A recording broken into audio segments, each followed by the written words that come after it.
All right, guys. So before we dive into the rate, I want to do a quick recap, right? So what we're talking about right now is we have this particular job and maybe a lot of jobs, right? We're going to just put all of these other jobs here. So maybe this is job number 69. This is job number 70. And this is job number 71, etc., etc., right? And so right now we know that all jobs need three things to make a product, right? We need three things. We need direct materials. Oopsie, come on, and whatever. We need direct materials, we need direct labor, and now what we're discussing is factory overhead, right? Now, when you are trying to price out a particular job, we can usually do direct materials, direct labor, but factory overhead is just just a frustrating point. And I'm gonna talk about factory overhead actual in a second because that's the one we did in the prior video. Give me a second, I'll get to that. All right, so say for instance, this is your job, right? We can, if this is 200 guitars that we're making, right? And if I'm making 200 guitars, I know from prior experience and all of that how much direct materials I'm going to need. I know how much labor I'm going to need, plus or minus a few numbers. But factory overhead is one of those things that we need to allocate to the job. Remember in our prior example, I said we had $3 million of factory overhead. In some kind of way, for each job that we have, we need to allocate this factory overhead because we know that each of these jobs are consuming property taxes, depreciation, indirect labor, indirect materials. So we're going to allocate it to each of those jobs. And the way we're going to allocate this $3 million to each of these jobs, some kind of way, is through an activity base. We need to figure out whatever that activity base is. Now, remember I said in the last video, it could be direct labor hours, it could be direct labor dollars or cost, or it could be machine hours, right? So once you come up as a facility, hey, this is what my factory overhead or my activity base is. Most times it's direct labor hours, to be quite honest. Once you figure that out, then you're going to calculate the predetermined overhead rate, and that's where we are. The predetermined factory overhead rate, it's an estimate, right? That's what makes factory overhead actual different from factory overhead estimate different, okay? One is an estimate, and one is when the dust settles, this is what happened. Okay, so let me get to this. So factory overhead cost is applied or allocated using a predetermined rate, and it's a formula. So in order for us to calculate the predetermined factory overhead rate, we're going to do this. We're going to do the estimated total factory overhead cost. So maybe it's $3 million for the entire year. How do we come up with that amount? Well, usually at the very beginning of the year, you're usually looking at the prior year, to be honest. But usually at the beginning of maybe 2019 or 2020, they're saying, okay, we had a total of $1 million in utility costs. We had accumulated depreciation. We had all of this cost. So our big bucket of factory overhead is $3 million that's what we're projecting for the new year. Then you're going to divide it by your estimated activity base. Your estimated activity base is how many hours do you expect to run the facility, right? All right, so let's work through this example. It says, assume that Legend Guitar estimates the total factory overhead cost as $50,000 for the year and activity base of 10,000 direct labor hours, right? So now we are having to figure out what is the predetermined factory overhead rate, right? So what we're gonna do is, to calculate this, we're gonna simply take our $50,000 divided by our number of direct labor hours, which is 10,000.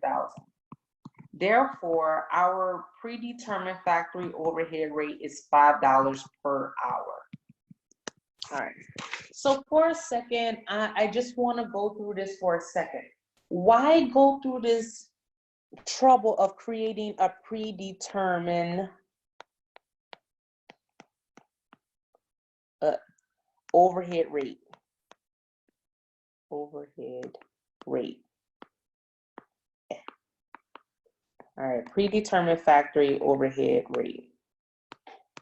Why? Why do this? Now I'm going to tell you why we do this, all right? So a predetermined factory overhead rate is computed at the is computed using estimated amounts at the beginning of the period, meaning at the beginning of the year, right? So maybe we did this in 2020 or whatever the beginning of the year was. Now, I'm going to read this verbatim for the book because I think they explained it perfectly well. But it said, this is what your book says. So if you get a chance to read it, please do so. It says, the predetermined overhead rate is computed using estimated amounts at the beginning of the period. This is because managers need timely information on the product cost of each job. If a company waited until all overhead costs were known at the end of the period, the allocated factory overhead would be accurate, but not timely. Only through timely reporting can managers adjust manufacturing methods of product pricing. So the reason why we're going through the trouble of coming up with a predetermined factory overhead rate is because it is a timely method. It allows us to price our products, okay?